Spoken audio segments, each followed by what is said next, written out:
ایک بار ایک سانپ اور ایک جگنو ہوتا ہے. سانپ جو ہے جگنو کا پیچھا کر رہا ہوتا ہے.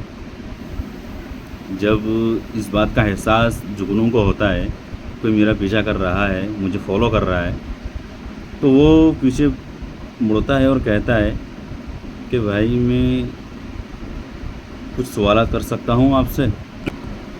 تو سانپ کہنے لگتا ہے, ہاں پوچھو کیا بات ہے. تو جگنو کہتا ہے کیا میں تمہاری خوراک کا حصہ ہوں. سانپ انکار کرتا ہے نہیں. کیا میں آپ کو کوئی نقصان پہنچایا ہوں یا میں نے آپ کو کوئی نقصان کیا ہے. تو منع کر دیتا ہے ایسا بھی کچھ نہیں ہے.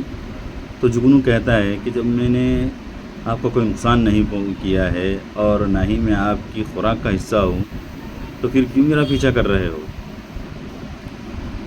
تو سانپ جواب دیتا ہے کہ ہاں یہ بات صحیح ہے کہ نہ ہی تو میری خوراک کا حصہ ہے, نہ ہی تو نے میرا کچھ بگاڑا ہے, نہ میرا کوئی نقصان کیا ہے.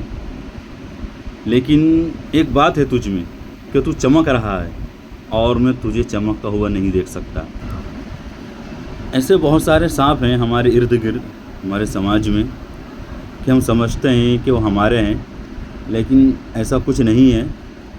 وہ اپنی فطرت سے باز نہیں آتے اور وہ سمجھتے ہیں کہ بھئی سامنے والا چمک رہا ہے تو کیوں چمک رہا ہے, ہم اسے چمکتا ہوا نہیں دیکھ سکتے. جبکہ نہ ہی ہم نے ان کا کوئی نقصان کیا ہے, نہ کچھ بگاڑا ہے, تب بھی ان کے اندر یہ تاثیر ہوتی ہے کہ وہ کسی نہ کسی بھی بات کو لے کر ڈسنا چاہتے ہیں, پریشان کرنا چاہتے ہیں. تو جب سانپ کا جواب سنا اس جگنو نے تو جگنو کہنے لگا, رہنے دو بھائی, آپ مجھے نہیں ہرا سکتے, آپ میرا کچھ بھی نہیں بگاڑ سکتے. جب جگنو کا یہ جواب سنا تو سانپ جو ہے آگ ببولا ہو گیا, غرور و تکبر کر و فر میں آ گیا. تو اسے اس بات کا غرور ہے کہ میں زہریلا ہوں اور بہت کالا بھی ہوں, میں تجھے کیوں نہیں ہرا سکتا.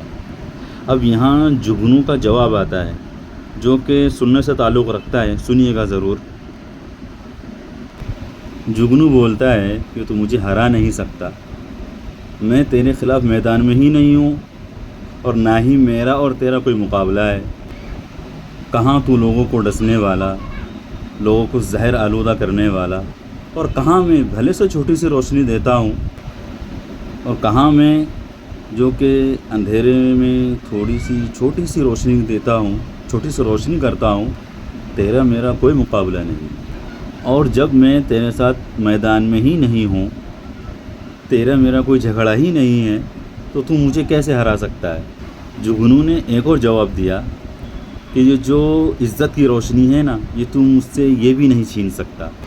اور یہ جو عزت کی روشنی ہے تجھے پتہ ہے یہ مجھے میرے رب کی طرف سے عطا کی ہوئی ہے. ہاں یہ بات تو ہے کہ اگر میرا رب چاہے, جس نے مجھے روشنی عطا فرمائی ہے, وہ اگر چاہے تو ایک پل میں چھین سکتا ہے.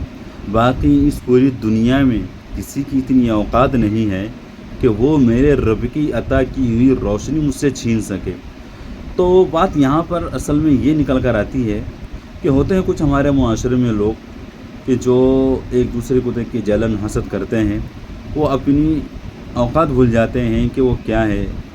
بس جو چل رہا ہے, جیسا چل رہا ہے چلنے دیتے ہیں. دشمنی رکھتے ہیں, عداوت رکھتے ہیں, بلا وجہ کی باتیں پیدا کرتے ہیں, جو کہ غلط بات ہے. ایسا نہیں کرنا چاہیے.